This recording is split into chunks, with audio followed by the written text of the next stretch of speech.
So Elon Musk is scheduled to take the reins over at Twitter, I believe, on Friday. That's when the deal is supposed to be official, and he'll actually be in charge of Twitter.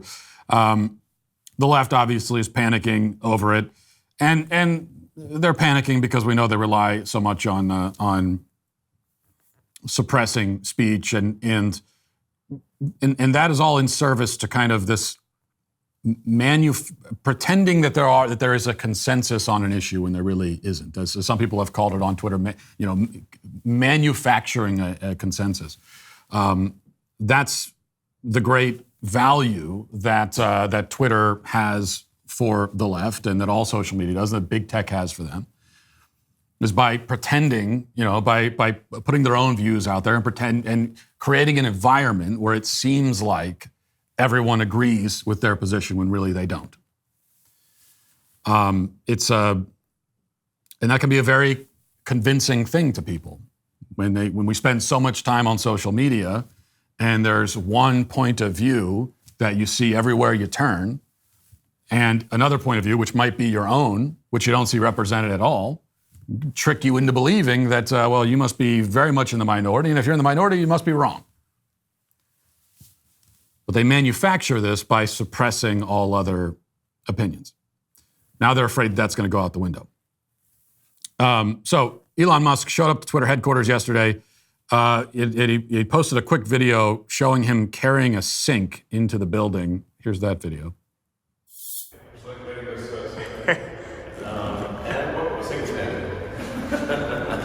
just can't help it. That's okay. So I get it because he let that sink in, is the pun. I think I'm always a fan. I'm always an apologist for all forms of dad jokes. Now, we previously talked about Musk's reported plan to fire a huge portion of the staff, which is a great idea. It's even a better idea than the pun, and the pun was a fantastic idea. And it's an even better idea in light of this. Here's a video that Libs of TikTok found and posted. This is another one of those TikTok videos where somebody goes through their daily routine. I have no idea why this is a trend, why these videos are so popular, but they are. So here is the daily routine of a Twitter employee. Watch. Welcome to a day in my life as a Twitter employee. So this past week, went to SF for the first time at a Twitter office, badged in. Honestly, took a moment to just soak everything in. What a blessing. Also started my morning off with an iced matcha from the perch. Then I had a meeting, so quickly scheduled one of these little pod rooms, which were so cool. They're literally noise canceling. Took my meeting, got ready for lunch. Look how delicious this food looks. Oh my goodness, I was so overwhelmed. Then made my way down to this log cabin area. I don't know what this is, but it was really cool. Played some foosball with my friends to kind of unwind a bit. Also found this really cool meditation room that I thought was super neat. I didn't do any yoga, but they have this yoga room if you are a yogi, so also thought that was really cool. Had a couple more meetings in the afternoon, had a ton of projects that we needed to knock out. Say hi to my teammates. Went to the library to kind of get some more work done. Obviously had to have our afternoon coffee, so made some espresso. And then before leaving for the day, had some red wine that's on tap. Went up to the rooftop and just honestly enjoyed the beautiful weather. So awesome trip. No work was done at all. Well, she had a meeting. So she had a meeting for 15 minutes. I think there's a lot of fat we can trim here. I really think that there is. So he wants to fire 75% of employees. I think he probably fired 90% and we would be fine. I love how she says that she had to unwind by playing some foosball with her friends. Unwind? You got to work an hour ago. You spent most of the time drinking coffee and hanging out and meditating, and you already have to unwind? If you have time for yoga and foosball and meditation during the workday, you aren't needed. Okay? Good rule of thumb there. If I was an employer, I might put all of that stuff in the office just so that I can fire whoever uses it.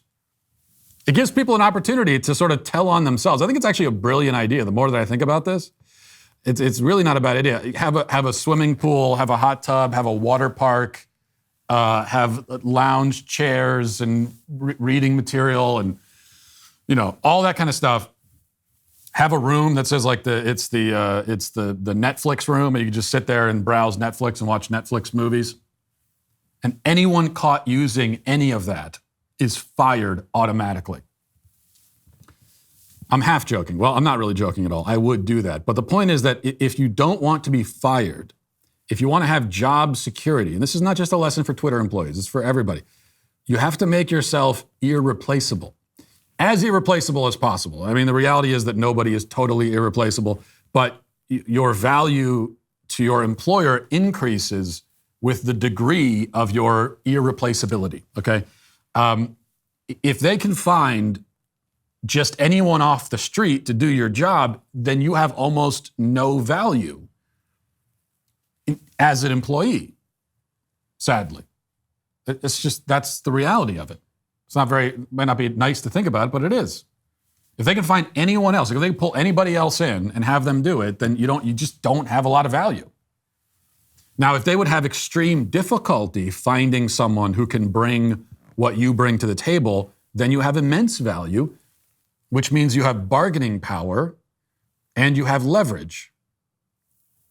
Speaking of which, I just saw so Starbucks has a union now. The Starbucks employees have unionized, and they were complaining earlier this week because they were trying to have a meeting with Starbucks management, Starbucks corporate management, and the corporate walked out of the meeting. And they complained, and they said they just got up and walked out. They wouldn't negotiate.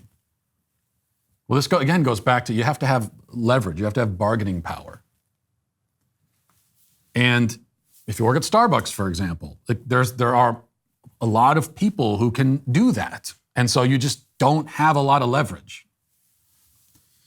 Twitter employees especially don't understand this. And what they think is they can just make demands. So this is from Time, okay?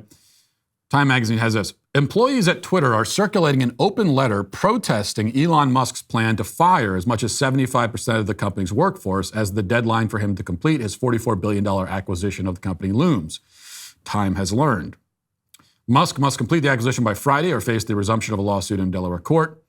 The plan is that he will eradicate the jobs of nearly 75% of Twitter's staff, reducing headcount from 7,500 to just 2,000, according to the Washington Post. Now, here's the letter that they're circulating. It says, staff, Elon Musk, and board of directors, we, the undersigned Twitter workers, believe the public conversation is in jeopardy. Elon Musk's plan, the public conversation is in jeopardy because it's not going to be suppressed anymore.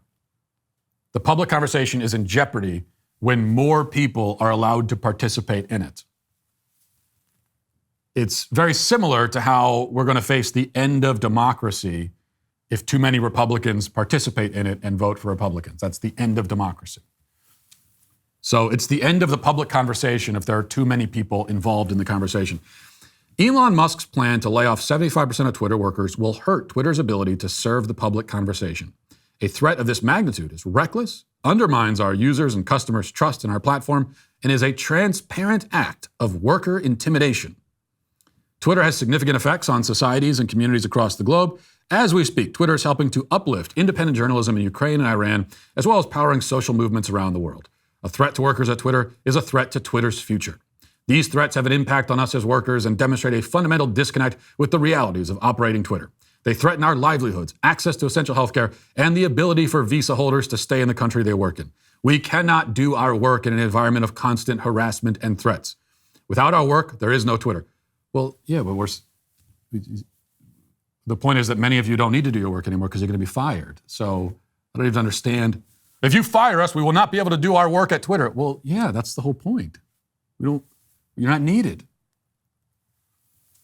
We, the workers at Twitter, will not be intimidated. We recommit to supporting the communities, organizations, and businesses who rely on Twitter. We will not stop serving the public conversation. Well, you will if you get fired. Then you will. That's how it works. We call on Twitter management and Elon Musk to cease these negligent layoff threats. As workers, we deserve concrete commitments so we can continue to preserve the integrity of our platform. We demand of current and future leadership respect. We demand leadership to respect the platform and the workers who maintain it by committing to preserving the current headcount. Safety. We demand that leadership does not discriminate against workers on the basis of their race, gender, disability, sexual orientation, or political beliefs. Oh, now they're worried about people being discriminated against based on political beliefs. We also demand safety for workers on visas. We will be forced to leave the country, or who will be forced to leave the country if they work and if they're laid off. Protection. We demand Elon Musk explicitly commit to preserve our benefits, those both listed in the merger agreement and not. We demand leadership to establish and ensure fair severance policies for all workers before and after any change in ownership. We demand transparent, prompt, and thoughtful communication around our working conditions. We demand to be treated with dignity and to not be treated as mere pawns in a game played by billionaires. Okay. Again, these demands mean nothing if you have no leverage. And notice how they never even try to pretend that they have leverage. They didn't say, here's what we bring to the company, okay? Here's what we do every day, and you need us to do this, and here's what will happen if you get rid of us. Here are all the bad things that will happen to the company and to the company's bottom line without us. Okay, here's what will happen if you don't have us doing yoga and eating hummus all day. This is the catastrophe level 2. They didn't really do that. Instead, they just went right to playing the victim card, emotional blackmail. If you fire us, it'll make us feel bad. That's their argument. It probably won't work. If you get called into the office and the boss lets you know, listen, it's not working out, we got to go our separate ways. You can't do that. Why can't I do it? Because I don't like it. It makes me feel bad to be fired. Okay, well, sorry to hear that. Anyway, here's your box. Fill it with stuff and get the hell out, please. Just that, you can make demands all you want, but the demand doesn't mean anything if you have no leverage. And leverage as an employer is tied to what you actually do, to how you perform, to what you bring to the table. The problem is that a lot of these people have been told that it doesn't matter what they do. It doesn't matter what they bring to the table. They shouldn't have to prove themselves to anyone. And they should be allowed to continue working at Twitter just because they are them and they are special. Just doesn't work that way, unfortunately. And that'll do it for this portion of the show. As we move over to the members block, hope to see you there. If not, talk to you tomorrow. Godspeed.